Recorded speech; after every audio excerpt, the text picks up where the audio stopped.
Le marché de l'emploi est une biatch.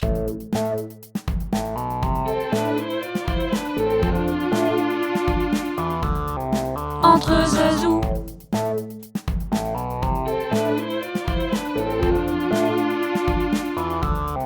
Entre Zazou.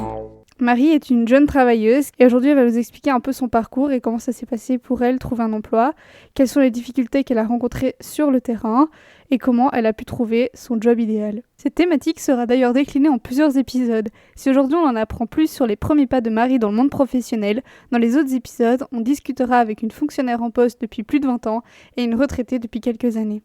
L'objectif de ces 3 épisodes sera de comprendre comment la vision du travail a pu évoluer ou non de génération en génération. Bienvenue dans Entre Zazou, le podcast qui fait parler les émotions. Salut Marie, pour commencer, peux-tu nous présenter ton CV ? Du coup, je vais juste parler alors de la vie active actuelle. Donc en fait, je suis sortie en juin 2024 de mes études en sciences et technologies de l'information et de la communication, donc en spécialité de conception et évaluation de médias pédagogiques, ou numérique, je ne saurais vraiment plus dire. Et en fait, à la suite de ça, j'ai eu l'occasion d'être embauchée par le CSA, donc le Conseil supérieur de l'audiovisuel, oui, ça je m'en suis rappelée.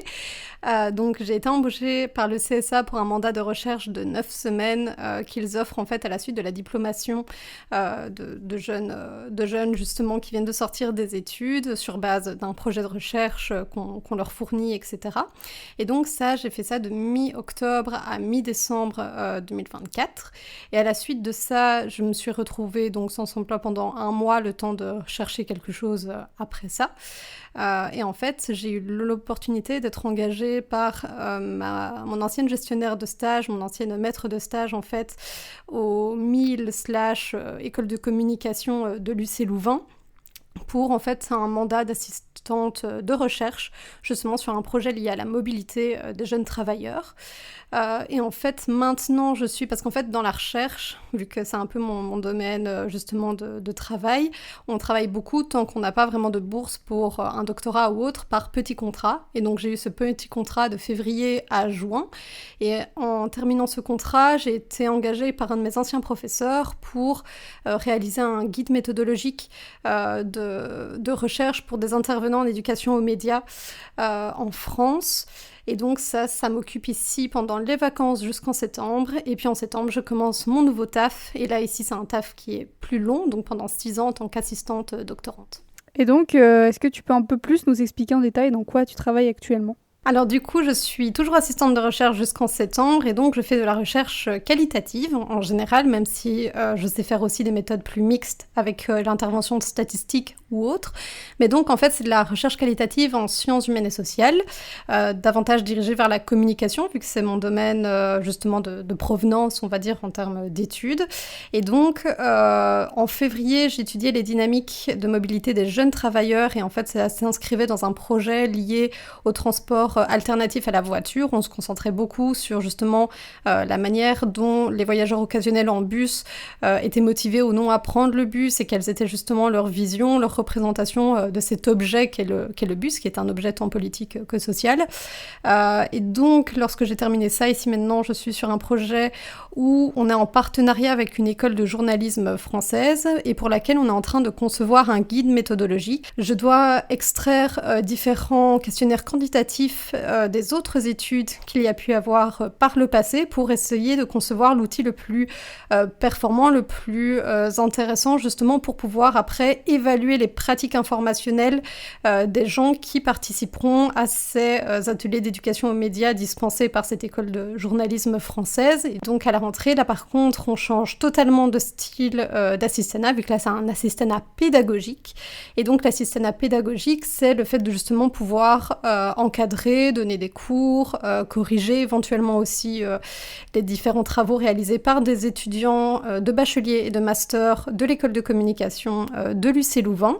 Et couplé à ça, en fait, j'ai l'opportunité de réaliser une thèse qui s'inscrit tant dans les Game Studies, donc les études liées aux jeux, qu'aux Cultural Studies, donc les études sur tout ce qui est objets culturels, par exemple musique, film, justement jeux vidéo ou autres, mais aussi liées justement à tout ce qui est Gender Studies, vu que c'est un peu l'angle l'angle d'attaque que j'ai décidé de prendre pour pouvoir évaluer l'objet qui m'intéresse.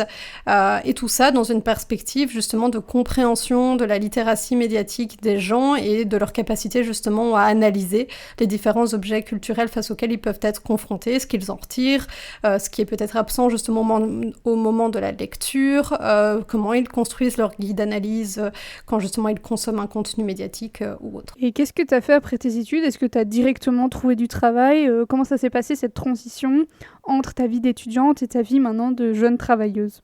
En termes de travail, on peut dire que j'ai été extrêmement chanceuse et je m'en rends compte parce que trouver un travail dans sa filière à la suite de ses études, c'est pas forcément le cas de tout le monde. Qu'importe si on dit oui, non, mais il suffit de chercher, d'être volontaire, de personnaliser son CV, non. Il y a énormément de concurrence dans le monde du travail, de plus en plus, et ce n'est pas le fait de sortir avec un master qui nous permet d'avoir la certitude de travailler dans ce qu'on veut. Donc il y a quand même un gros facteur chance et privilège, et je sais que dans le cas par exemple du CSA, ça a été la combinaison de deux facteurs. Donc en fait, j'ai remis ce projet de recherche au CSA pour tenter d'avoir ce premier job. Et en fait, j'avais eu l'opportunité de travailler sur d'autres projets de recherche que j'avais soumis au FNRS, donc qui est le Fonds de recherche national belge, sur tout ce qui est justement fonds pour donner de la recherche, pour donner de l'argent pour la recherche. Et donc, j'avais déjà l'habitude de travailler sur justement des documents qui me demandent de me projeter sur mes problématiques, mes objectifs, la manière dont je compte y répondre, ma méthodologie, déjà faire un petit état de l'art, etc. sur 12 pages et avec des standards très hauts parce que le FNRS a des standards extrêmement hauts pour pouvoir obtenir une bourse. Et donc, vu que j'avais déjà été dans le cas et j'avais déjà fait ça avec mon promoteur pour des demandes de bourse de doctorat, je connaissais la manière de justement pouvoir amener un projet de recherche. Et vu que dans l'annonce du CSA, il n'y avait pas de template à pré-remplir ou ce genre de choses, j'ai vraiment réutilisé la même structure que celle du FNRS. Et donc, lorsque j'en ai parlé avec ma superviseuse au CSA, elle m'a dit « ton dossier ressortait beaucoup, notamment du fait d'être aussi pragmatique, aussi réaliste, aussi fort dans le fait de se projeter sur les enjeux méthodologiques et tout, mais c'est parce que j'avais eu une expérience préalable qui m'a permis de me former à réaliser ce type de projet. Mais pour être honnête, moi je l'avais tenté un peu comme un plan B. Parce que mon plan A, c'était de faire autre chose et je n'ai pas eu l'opportunité d'être reçue à cette autre chose. Et donc, en fait, j'avais un petit peu postulé, je pense que c'était le jour même, le jour final où il fallait remettre les candidatures. J'ai envoyé mon truc que j'ai pondu rapidement en me disant « bon, si ça passe, tant mieux, au moins on pourra pas dire que j'ai pas essayé. » Enfin, voilà. Et en fait, j'ai été appelée une semaine après avoir déposé ce projet en me disant en fait, vous avez été sélectionnée. Et donc ça, c'est comment j'ai eu l'opportunité de trouver ce premier travail. Pour mon deuxième travail, là, c'était de nouveau une question plus de réseau avec ma gestionnaire de stage qui avait beaucoup apprécié mon travail et donc qui est venue justement m'envoyer un mail pour me dire voilà, on a de l'argent qui s'est libéré pour un poste d'assistante de recherche, est-ce que ça te plairait ? Et en termes de vécu de la transition, alors je me souviens que donc c'était l'année passée et on va dire que moi et les vacances on n'est pas très copains, j'ai beaucoup de mal à me mettre en vacances, à me mettre dans mon canapé, à ne rien faire et donc lorsque j'ai eu cette transition j'étais super contente en me disant trop bien, là je vais me remettre au travail, j'aime bien avoir une routine, des choses à faire, etc. Et puis j'ai découvert le monde du travail. Et donc là, au CSA, c'est une structure qui est beaucoup plus, on va dire, classique. C'est vraiment, tu as des horaires, tu peux arriver entre une fourchette au matin, je sais plus si c'était 9-10 heures, mais c'était un peu l'idée, tu repars en faisant vraiment tes heures de travail quand t'as un temps plein ou autre. Évidemment, personne n'est à la montre à te surveiller que tu pars bien à la minute près, mais tu vas pas partir à 15 heures non plus en te disant ça va, j'ai fini mes tâches de ma journée. Et donc là, ici, j'ai découvert des structures qui sont beaucoup plus hiérarchiquement installées, où tu dois quand même répondre à, entre guillemets, ton N+1, ta N+2, etc., sur certains choix que tu as envie de poser, comme est-ce que tu peux faire du télétravail, quel jour tu peux faire du télétravail, des choses auxquelles j'avais moins l'habitude. Et donc ça a été un petit peu compliqué au début parce que j'ai pas l'habitude de structures qui sont vraiment structurées et qui laissent moins de place à vraiment l'autonomie. Et donc j'avais beaucoup de mal et d'ailleurs je suis ressortie de ces 9 semaines de mandat de recherche un peu mal dans ma tête parce qu'aussi c'était J'étais un petit peu pas le cobaye, mais c'était la première fois qu'il faisait justement ce mandat de recherche pour les jeunes diplômés. Mais moi, vu que je suis quelqu'un de très perfectionniste, je me mettais la pression pour finir au maximum ce que je pouvais. Et donc, je rentrais parfois à des heures pas possibles, à 21h ou quoi, parce que je devais en fait aller interviewer des gens sur Bruxelles. Mais du coup, j'y allais quand eux, ils étaient disponibles. Et vu que c'était des jeunes travailleurs, c'est souvent vers 18-19h. Et donc, je rentrais chez moi, il était 21h. Heureusement, c'était des jours que je pouvais reprendre après. Mais je suis quelqu'un qui suis pas forcément déjà à l'aise dans les grandes villes, qui suis pas forcément à l'aise dans les transports en commun, avec des heures bondées, etc. Et là, le fait de tous les jours devoir prendre le train aux heures de pointe, tous les jours revenir en heure de pointe, en étant fatiguée, en ayant été surstimulée avec plein de bruit, en étant aussi dans des bureaux où on était 4 par bureau, donc où tu as moins ton intimité. Moi, j'aime quand même beaucoup avoir mon intimité. Mais du coup, ici, ma deuxième transition de job a été beaucoup plus facile parce que justement, j'ai retrouvé la structure où on me laisse beaucoup de liberté, où je peux arriver à l'heure que je le souhaite, mais c'est à moi de gérer mon travail. Et si je remets pas mon travail, c'est totalement ma responsabilité. La proximité géographique d'un travail, on ne s'en rend pas forcément compte. Et je trouve que c'est quelque chose que mon premier travail m'a fait remarquer. C'est que donc, pour mon premier travail, j'étais à 1 heure de transport en commun, 1h20 aller, 1h20 retour. Mon deuxième travail, je suis à 10 minutes à pied. Et donc, je trouve que y a ce petit temps de réalisation, mais que ça permet aussi après de savoir ce que toi, tu as besoin pour correctement fonctionner dans un travail.